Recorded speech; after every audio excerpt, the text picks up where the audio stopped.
Hey everybody, I'm Linda Bennett, your spiritual counselor and psychic host for Metaphysically Speaking. This is part 2.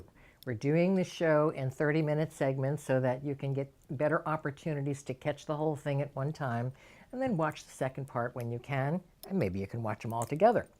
We are found on the web at metaspeak.com, on all of the Facebooks, Twitters, whatever, and on the World Wide Web as well. And if you want a personal appointment by phone only, I do not let you come to my home office. 727-736-4567. That is for your appointments. Okay, now you'll notice I don't have any notes for part 2 except it just says Jesus. And we did the first part on spring and what that means and the goddesses of spring. And I have told this story so often I could just faint. But there are new revelations coming out every single day. And so the idea, first of all, nobody knows any date of when Jesus or John the Baptist or his mother Mary, who was a priestess in the Temple of Jerusalem, or his father, who was a priest in the Temple of Jerusalem. If you remember and you read your Bible, there were 3 spires, one for the priests, one for the priestesses, and one for the general public. That was a common setup in the ancient times. We had the same thing in Atlantis. And so therefore, we know that this was a special family. But birthdays were generally not recorded in those times in that particular area. And we know that it was the priestesses who were supporting Jesus because in the Bible it specifically says, and by the way, I don't believe the Bible word for word, by the way, but I'm just saying that even the men who wrote the Bible and edited it down so they looked fabulous and the people looked like poor little slobs, said that the women of the Temple of Jerusalem supported Jesus' mission. That's probably as close as you're going to get, except for all of the lost gospels that they have been uncovering over the years. And so the idea that Jesus was born December 21st is kind of stupid because the conglomeration or collection, or what's the word I'm looking for? Coming to conjunction of planets which formed a brightness in the sky happened started in May. Then I think it was May to June, and then it was finishing off in October. So Jesus could very well have been born in October. Can you imagine Jesus as a Libra? Well, maybe he had to be for patience. And then in the ancient Jewish culture, you didn't reveal a child to the public for 40 days. If you will notice in the Bible, it talks about Jesus was revealed to the public in 40 days. He went into the desert 40 days and 40 nights. He meditated 40 hours. 40 is the ancient number of gestation. So everybody writing and reading at that time knew it could have been an hour and a half. Knew it could have been 3 days or 2 weeks. But the number 40 indicated to them that something special was happening. It's also the time of germination. It's usually 40 days from the time you put the seed into the ground before it's coming up into whatever it is, whether it's a daisy or string beans or whatever. So everybody knew it meant gestation, creation of something important and vital. Does it matter? No, we don't care. It doesn't matter when Jesus was born. It doesn't matter when he died temporarily, near-death experience, because the mission is what is important. Buddha's mission was important. Mary Mother's mission was important. Mary Magdalene's mission was important. All of the spiritual teachers we know of today, and believe me, we don't know most of the women, because men were sexist. Once upon a time in ancient cultures, and including the Celts, it was a male and a female conducting the ceremonies. In fact, in the ancient Celtic days, there was always a male and female, and in the astronomical events like the solstices and the equinoxes, it was a priest running the show with the priestess co-hosting. in the festival times, which were the times of, well, they started their new year on their end of the old year, the beginning of the new year, and Samhain or Halloween. Then we had the February 1st and 2nd. Then we had Beltane, and then we were back to Halloween. I think is that 4. So, oh no, we forgot August 1st and 2nd, which was the first harvest of the season. So the priestess was the director and the priest was the co-host. Everything was equal. I'm going to do this again. Some of you are sick of it, but till you get it, I'm going to teach you. One God, male, female, one God. Think of 2 faces back to back. One God, male aspect, female aspect, one God. So the Essenes, which they believe the Holy Family, or Mary, Jesus, Mary, Joseph, Joseph of Arimathea were part of. And remember years ago when they used to say that the Essenes only had men? Well, of course, they uncovered further digging and they discovered children's toys and children's bones and females, etc. So it was an entire community of people who did not like the Sanhedrin. They didn't like the politics of Judaism in Jerusalem. They wanted no part of it. They took their little selves and they went out to the desert and they minded their business and said, don't bug us. That's where many of the spiritual people at that time came from. Now, there are radicals and whack jobs in every organization. I don't care where it is. By the way, you must watch the show on USA called Dig. I have been talking about this for 35, 45, 5,000, 10,000 years. This is the story of Christian fundamentalists giving finances to Jewish fundamentalists, and also, it's not mentioned so far in the show, to Islamic fundamentalists, because each one of these groups is totally certain, absolutely positive, that after Armageddon, the Jews don't mention the name, the Christians and the Islamics both think that Jesus is riding into town on a white horse and going to save them. And every other heathen will be obliterated from the face of the earth. And only they will be worth running things. So the Christians think it's going to be them, the Islamics think it's going to be them, and the Jews think it's going to be them, that they're the chosen people. They actually chose themselves after they killed the wealthy Canaanites, and they stayed right there.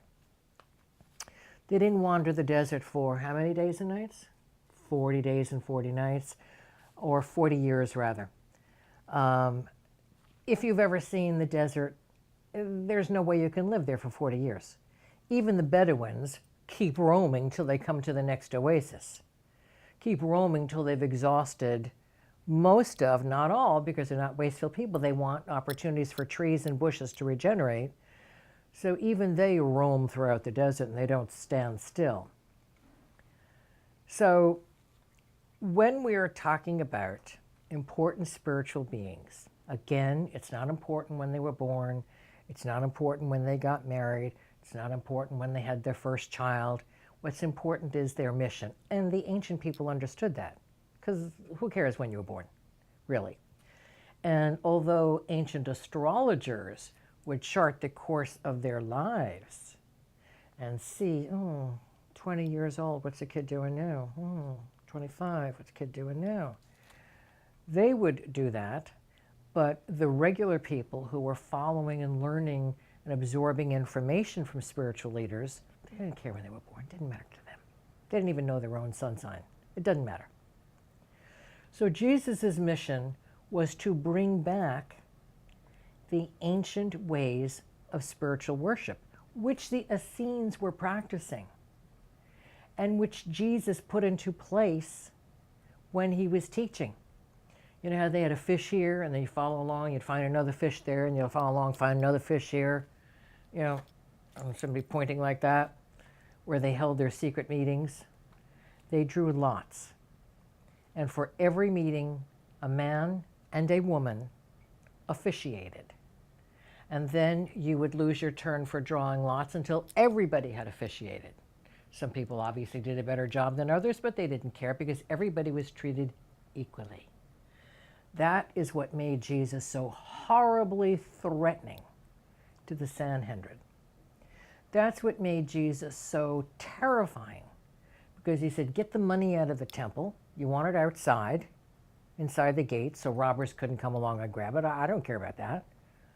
And they wouldn't listen because they wanted to watch over the money and gather it for themselves. They had starving people outside who were Jews, but they didn't care. This was a greedy organization, like the Vatican is today. Unlike many of the Christian organizations and all the Islamic organizations are fighting for the bucks. But watch the show Dig, because it shows you very clearly how just one, but it's not just one in reality, how just one Christian fundamentalist whack job group is helping create the apocalypse and the steps they go through, including getting a red heifer without any blemish, getting a 13-year-old boy whose feet have never touched the ground and who's in the lineage of House of David, etc., etc. Fabulously done. You're going to say, I've seen that guy. He played Lucius Malfoy, Jason Isaacs. So he doesn't have the blonde wig. He's a very good actor. Anne Heche is very good. Everybody is excellent. Am I correct? The story is told brilliantly. And many years ago, I was visited by who I believe was a Mossad agent, but I have no proof. And the name he gave me was Islamic. And when he came in, I said, okay, can we assume pretty much that, you're not who you say you are? He said, yeah, you're a good psychic. Okay, I didn't even finish sitting down yet. And he confirmed to me everything that I was talking about, which is what I'm telling you now, and that they want to blow up the Dome of the Rock, which used to be the Temple of Jerusalem, because they want to bring about Armageddon and World War, because they're certain, each one of them is certain, they're all going to kill off everybody else, and that includes the rest of the world, whom they consider infidels and unimportant, like everybody in Asia who's a Buddhist or Hindu, or all Aborigines in Australia, the Maoris in New Zealand, the Hunas throughout the Polynesian Islands, the Aleuts, who are the Eskimo people, all of the people from South America who are either Catholic or Christian. Don't you think it's kind of interesting, a Protestant, don't you think it's kind of interesting that the Pope who was elected is from South America? And the Protestants had been making huge inroads in South America, and suddenly, oh, who could figure it out? They nominated a man, and he became the Pope, and he's from South America. Just saying. Okay. So Jesus' mission was to get the money out of the temple. More importantly, to bring equality to women as well as men. He had his mother with him. He had his sisters and his cousins with him. He had Mary Magdalene with him. And yes, Mary Magdalene was his wife. It's not just that we have it in ancient, excluded, removed from the visions of Constantine, when they took over 400 versions of the Bible and whittled them down to 4, and they all don't agree anyway. And that's fine. I don't care. Remember, this was a series of people telling a story from their point of view. What is the expression? History is written by the victors, and it's always in their favor. So the idea of women becoming important in public, the Sanhedrin, they well understood the female spire in the temple. They knew it was there. They knew about the high priestesses, but they weren't going to screw with that because they wouldn't be allowed to. But they didn't want the general public to know, because most people just looked up and they saw 3 spires and that was it, and who cares? They didn't want it to become common knowledge, and Jesus did. His main mission was to bring spirituality to everyone, not just the wealthy. And that's interesting because even when the Catholic Church was formed through Constantine, there were two parts to the Mass. The first part was for everyone, and then when the bell rang, everything paused. You know the little jingle jangles in the Mass? The poor people left, and the drapes were closed. In fact, in many different countries, there were drapes, gauzy drapes, that separated the altar from even the wealthy people. And when the poor people left and they were ushered out and the doors were locked, the drapes were pulled apart and the wealthy people could participate in the Catholic Mass. Oh, what money can buy. So Jesus wanted to end that. He wanted equality for all. He wanted equal information for all. He wanted people to understand that they could talk to God, with themselves, to themselves, by themselves, and they didn't need the priests. These are very important tenets of any kind of spirituality. I am a yogi. I don't go to any particular church. I've investigated so many of them. I would maybe become a Buddhist Hindu, and Buddhism is from Hinduism, but Buddha wanted to simplify everything. Because the concept is you have a relationship with God. I don't need a priest or a rabbi or a minister to tell me what I can think and what I can say and what I can do and when I can do it. That's bizarre, since we're all part of the same God force. We're all created by the thought of God. Every tree, every butterfly, every bird, every bunny rabbit, pussycat especially, pachyderms, parakeets, people, planets, universal systems, thought, everything is from the same God essence. My molecules mix with your molecules. Bacteria has 85% similarity to our DNA. We think we're so special? I don't think so. So Jesus came to fix things. So did his family. He just wasn't randomly born to some woman and some man. Yes, the Immaculate Conception represents Mary, Mother. And the Immaculate Conception means, in reality, that she just didn't float out of the sky on a cloud, or that her mother didn't have sex, because on every planet, the universe follows the planetary restrictions and guidelines. It means that she had never reincarnated before. She was a soul split out from the God force, sent directly here for a special mission. That's a special person. Maybe Joseph, Jesus' father, same thing. We don't know, and we don't care. It doesn't matter. What matters is these were people who in the astral world had great meetings with the angels to determine when they were coming through, where the relationships were going to be, how close they were going to live to each other, what they were going to be doing together, how things would probably end up for Jesus, and whose name was Yeshua. It wasn't Jesus, Yeshua. How things were going to probably end and how they were going to circumvent that. Because they didn't want him dying off just to live to be 33 and get knocked off. That's crazy. He had work to do. And so Joseph of Arimathea, who was Mary's brother or cousin or younger uncle, gathered about the spices, gathered about the linens, gathered about frankincense and myrrh, because they were disinfectants, and donated his big cave, which was supposed to be his burial place, for Jesus' internment. All this was planned ahead. Now, there's a new theory. Well, I was enraged the other night. I can't remember what channel was. Did I tell you what channel was on?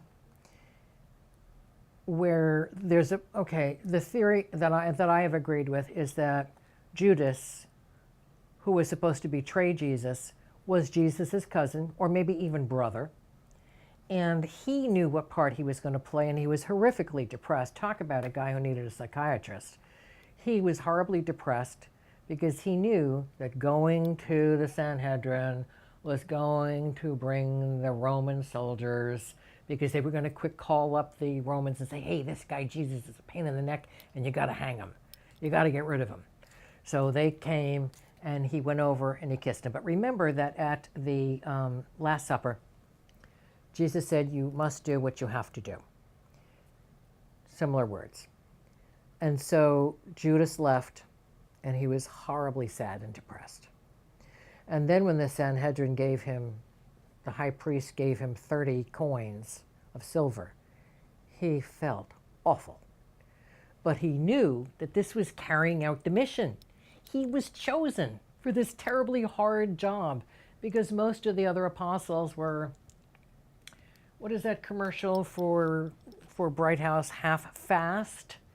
And if you say it quickly, it's something else.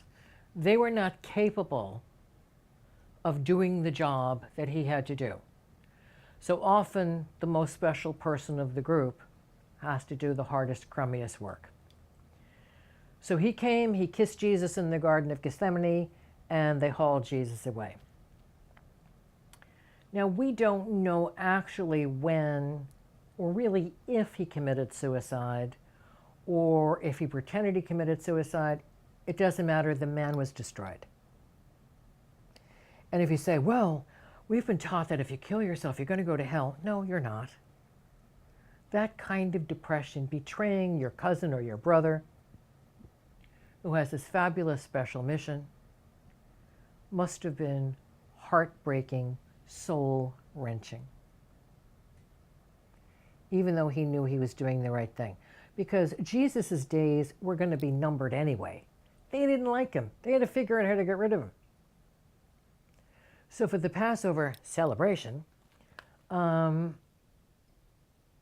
they were going to be crucifying 3 people. And Jesus was one. They now think Barabbas was not Barabbas, it was Bar-Abbas, who claimed to be the king of the Jews. And in his own sect, he was. So they had to get rid of him too, because he was a threat to the Sanhedrin. And the third one, we probably don't really know his identity anyway. So we know that Jesus was hung. It was a T-shape. They didn't almost ever use the shape. It was a T-shaped cross. And they asked, he was hung in the afternoon. I'm not discounting the pain and the agony this man went through. He was hung in the afternoon and taken down before sunset. Because they said, look, we're Jewish, we've got to take the body down and bury it. So Pontius Pilate said, sure, what the heck, go ahead. Caiaphas wasn't happy about this because he wanted him to hang out there a longer time. Now, even though he was speared by the sword, if you don't hit any vital organs, you can get shot 30 times and not die. So they took him down, they held the wound, they hauled him off secretly, or everybody could see them hauling him off into the burial chamber, where they immediately washed him down, where they immediately took care of him, bound his wounds, used the frankincense, the other herbs that were purchased, kept him clean, and then he was revived. But what happened was, he surrendered the Yeshua soul and took back the original soul that had left at the baptism. Remember at the baptism, one of them said, oh, white doves flew down, flew up. Another said this bright light appeared, everybody was blinded. There was a soul exchange. And so therefore, the same thing happened again at the crucifixion. That was the physical death. And he was reborn. He was literally reborn. If you say, well, that doesn't happen, near-death experiences. This is what Jesus had, a near-death experience. So therefore, he continued to live. The idea of Paul seeing him 30 years later walking on the road to Damascus is accurate. We know that he was whisked away with Mary Magdalene, Joseph of Arimathea, Mary. Joseph may or may not have been alive at the time. We know he was older than Mary, but we don't know how much older. They all went up to the Celtic area where Joseph of Arimathea had a fabulously wealthy tin business. They lived there for a while. Eventually, after they had children, Mary Magdalene went to Baume-Billon, France, where she retired and stayed in a cave and was isolated for years, being an inner reflection in spirituality. Jesus and his mother, who was like 14 years older than he was, went to India. There's a wonderful book called Jesus Lived in India. In Europe, it's called Jesus Died in India. They have his footprints. They have the grave site, the tomb for Jesus. They have another grave site and tomb for Mary Magdalene. And the Islamic people who were Hindus at the time, but converted to Islam, guard those temples, those grave sites. And they're the ones also who are being attacked by both the Shia and the Sunnis. Even though they revere Jesus and Mary is mentioned more times in the Quran than she is in the Bible, they want to get rid of it. They don't want any proof. Is that important? Not particularly. But you have to understand it was a soul exchange. Jesus didn't die. He had a near-death experience. He passed out. He probably didn't have a pulse. They healed him. He lived. His wife was the first one there waiting for him, which would be appropriate. And by the way, all rabbis have to be married by a certain age. That is required. It is a requirement of the Jewish religion, even today. So the idea that Jesus and his family came, the thing that I was mad about, and I got to talk fast, is because on CNN, there was a report that somebody wrote a story saying that Judas was a demon and Jesus didn't know it. Are you kidding me? Are you absolutely kidding me?